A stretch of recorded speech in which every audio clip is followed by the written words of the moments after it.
ஒரு புகைப்படங்கள் வந்து 1000 அர்த்தங்களை சொல்கிற மாதிரி இருக்கும். ஒரு வரலாற்றை சொல்லணும்னாலும் புகைப்படங்கள் மூலயமா தான் சொல்ல முடியும்.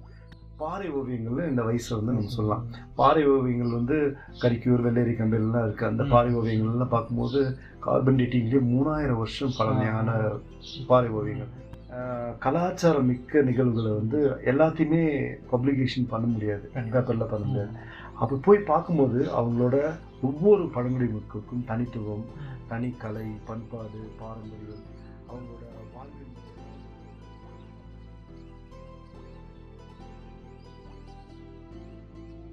அதே மாதிரி தான் சார் இப்போ வந்து சொன்ன மாதிரி இந்த தோடர்கள் பற்றி சொன்னீங்க இல்லையா, கிட்டத்தட்ட ஒரு 6 பேர் இருக்காங்க அப்படின்னு மாதிரி சொன்னீங்க நம்ம நீலகிரியில். மற்ற வேற ஒருத்தர் கோத்தர் பழங்குடி மக்கள். அவங்க வந்து நீலகிரியில் வந்து 7 கிராமங்களில் வசிக்கிறாங்க. அவங்க குண்டா கோத்தகிரி, புது கோத்தகிரி, கீழ்கோத்தகிரி, அப்புறமேட்டு திருச்சிக்கடி, கொல்லிமலை, சோழூர் கொக்கால், குருளூர் கொக்கால், இந்த மாதிரி கிராமங்களில் வசிக்கிறாங்க. அவங்க வந்து நான் பார்த்து வியந்த விஷயங்கள் வந்து இந்த பழங்குடி மக்கள் தான் இருந்துச்சு. அவங்க வந்து கடவுள் வந்து அவங்களுக்கு வந்து என்ன வேணும் அப்படின்னு கேட்குறாராம். இப்போ வந்து ஆயக்கலைகளும் எனக்கு வேணும் அப்படின்னு கேட்டு தொழில் ரீதியாக கற்றுக் கொடுங்க, எனக்கு பரிசாக கொடுங்கன்னு கேட்குறாங்க.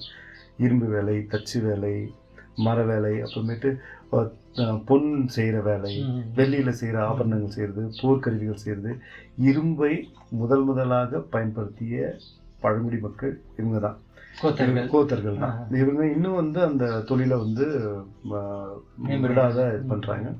இவர்கள்ட்ட வந்து பார்த்து வியந்த விஷயங்கள் வந்து நிறைய விஷயம், இந்த உலகத்துக்கு நிறைய விஷயங்களை வந்து இந்த உழைப்பை கொடுத்துருக்காங்க. நிறைய போர்க்கருவிகள் செஞ்சுருக்காங்க, விவசாய கருவிகள், இதெல்லாம் இருந்தாலும் இயற்கையோட ரொம்ப நெருங்கியிருக்காங்க. நான் இந்த புகைப்படங்கள்லாம் எடுக்கும்போது ஒரு மரத்தை வந்து புனித மரமாக வச்சுருக்காங்க. அந்த மரத்திட்ட பேசுகிறாங்க. அந்த மரம் வந்து நம்மளுக்கு எல்லா விஷயமும் தரும்னு சொல்கிறாங்க. அது மட்டும் இல்லாத கோத்தரின பெண்கள் வந்து மண்டுன்ற தாவரத்தை வாழ்நாள் முழுசும் தலையில் சுமந்துட்டு போவாங்க. அந்த மண்டு வந்து இயற்கைக்கு ஒரு மக்கள் வந்து மரியாதை செலுத்துறாங்க. மரங்களை வணங்குறாங்க, மலைகளையும் ஆறுகளையும் என்னோட உறவினர்ன்றாங்க, நேசிக்கிறாங்க. அப்போ அந்த மண்டு ஒரு வாழ்நாள் முழுசும் ஒரு தாவரத்தை சுமந்துட்டு போகிறது வந்து சாத்தியமே இல்லை. அப்போ அந்த இயற்கைக்கு அவங்க எவ்வளோ மதிப்பு கொடுக்குறாங்கன்றது தெரியும். அது மட்டும் இல்லை, இன்னொரு விஷயம் கூட நான் ரொம்ப, அதாவது உலகத்துக்கே தெரியல, குழந்தைகளை மரங்களாக மாற்றி ஒரு திருவிழாலாம் நடக்கும். முடிஞ்சோன்னில் கந்திஷ்டி படும் அப்படின்ட்டு தாவேன்ற செடி வச்சு கோமாளி ஆட்டம், அந்த ஆட்ட பேர் வச்சுருக்காங்க. அதில் வந்து குழந்தைகளை வந்து எல்லா தாவரங்களில் கட்டி மரங்களாக மாற்றி கூட்டிகிட்டு வருவாங்க. இவங்களது பாடல்கள் எனக்கு ரொம்ப பிடிச்ச பாடல்கள். நான் எங்கே பயணப்படும் போது அந்த பாட்டு கேட்குறேன். அந்த பாடலுக்கான அர்த்தங்களும் ரொம்ப இருக்கும். வீட்டில் கடவுள், நம்ம வந்து ஒரு கோத்தரோட தொல்கதையும் கூட பகிர்ந்துக்கலாம்னு ஆசைப்பட்றேன். அந்த கதையில் வந்து அவங்க வந்து விளக்கு வடிவில் கடவுள் இருக்காரு. நம்ம வீட்டில் கெட்ட வார்த்தை பேசினாலும் சண்டை போட்டாலும் அந்த கடவுள் விளக்கு வடிவில் கடவுள் வெளியே போயிடுவார். திருப்பி கூப்பிடணுன்னாக்கா அவங்க வந்து விளக்கே நெய்யொலியோ வாசாமி, தவிட்டு மக்காவில் நெய்யொலியோ வாசாமி. அது என்னன்னா, விளக்கே நீ எங்கே இருக்க, தவிட்டு மரத்தில் இருக்கியா, சேலகாய் மரத்தில் இருக்கியா, விக்கி மரத்தில் இருக்கியா, இந்த மரங்கள்லாம் இருந்ததுன்னா நீ திரும்பி வா அப்படின்னு கூப்பிடுவாங்க. திருப்பியும் மண்டிட்டு கடவுளை கூட்டிகிட்டு வருவாங்க. இந்த விழாக்கள்லாம் முடிஞ்சோடனே அந்த தாவ டான்ஸ் என்ன லைஃப்பில் ரொம்ப ஒரு அதிசயமாக பார்க்க முடியுது. குழந்தைகளை மரங்களை மாற்றி மிகப்பெரிய நடனம் ஆடி திருப்பியும் வீட்டுக்கு கூட்டிட்டு வரத பார்க்க முடிச்சு. இந்த பழங்குடி மக்களோட வாழ்வில் வந்து இயற்கையும் இவர்களும் வந்து ரொம்ப இணைஞ்சிருக்காங்க. காலையில் அவங்களுக்கும் ஒரு சின்ன பறவை இருக்குது, கருவிக்கின்னு அந்த பறவை. அந்த பறவை வந்து நல்லவங்க வருவாங்க, கெட்டவங்க வருவாங்க, அவங்களுக்கு கஷ்டம் வருது, நஷ்டம் வருது, இது எல்லாத்தையுமே அந்த பறவை வந்து சொல்லும்.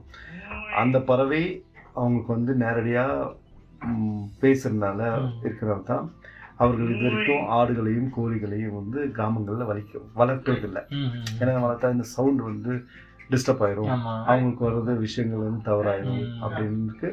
மீதி மட்டுமல்லாது இந்த தொல்கதைகள்லேயே கதைகளும் அந்த கதைக்கான களங்களும் இன்னும் அப்படி இருக்கு.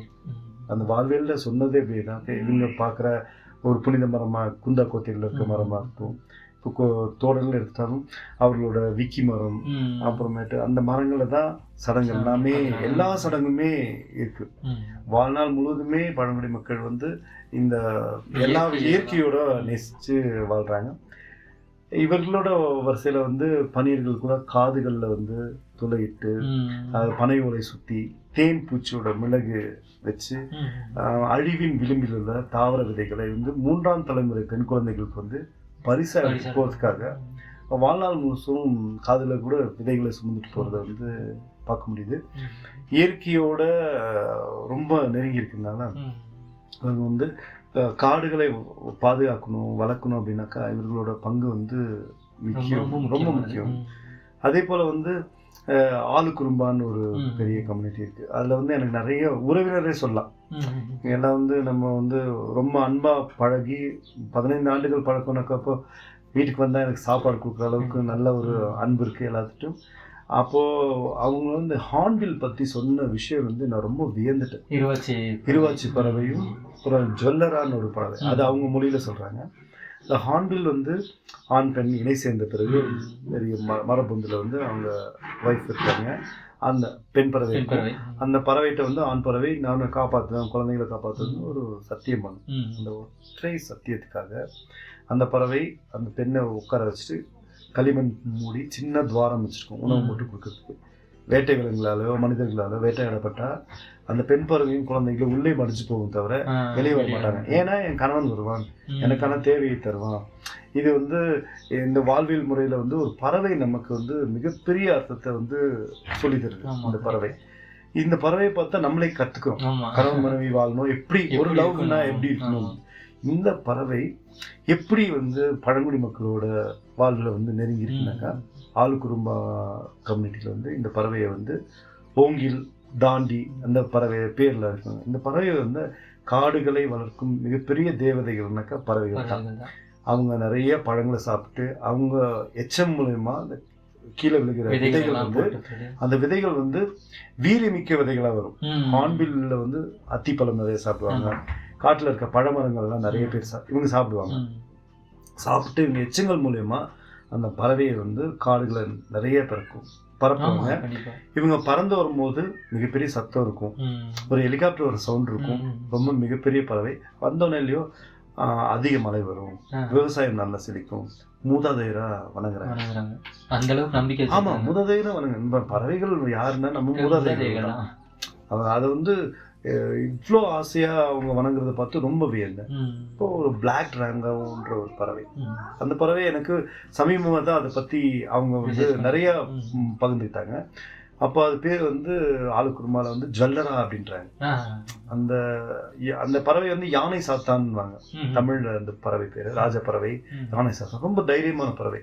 அந்த பறவை எல்லா பறவைகளுமே மலர்கள்ல போய் தேன் குடிக்கும். ஆனா இது பிளாக் டிராங்கோ அந்த பறவை வந்து தேன் பூச்சி கூட்டுல போய் தேன் பூச்சி எல்லாம் விலக்கி விட்டுட்டு அந்த தேன் பூச்சி கூட்டுலயே உட்காந்து தேன் குடிக்குவாங்க. தேன் குடிச்சிட்டு தேன் ரெடி ஆயிடுச்சுன்னு இந்த பறவை அந்த தேன் எடுக்கிற ஆளுக்குறும்பா கம்யூனிட்டிட்ட வந்து சொல்லுமா. ஜொல்லரா ரொம்ப அந்த பேர் வந்து ரொம்ப அழகா அரைக்கிறாங்க. அந்த பறவைக்கு வந்து ஜொல்லரான்னு கூப்பிடுறாங்க. தேன் வந்து சாப்பிட்டு வந்துருச்சுனாக்கா ரொம்ப சந்தோஷமா சொல்லுமா, தேன் ஆயிடுச்சு நீங்கெல்லாம் போங்க அப்படின்ட்டு. அந்த 2 விஷயங்கள் வந்து அவங்க வந்து அந்த 2 பறவைகள் வந்து ரொம்ப புனிதமா பாக்குறாங்க. ஜொல்லரா வந்துச்சுன்னா தேன் ரெடி ஆயிடுச்சு, அவன் சாப்பிட்டான், நம்மளும் சாப்பிட கூப்பிடுறான், தேன் நிறைய இருக்குன்றதே வந்து சந்தோஷமா இருக்கு. தேன் ரெடி ஆயிடுச்சு மாதிரி இருக்கு.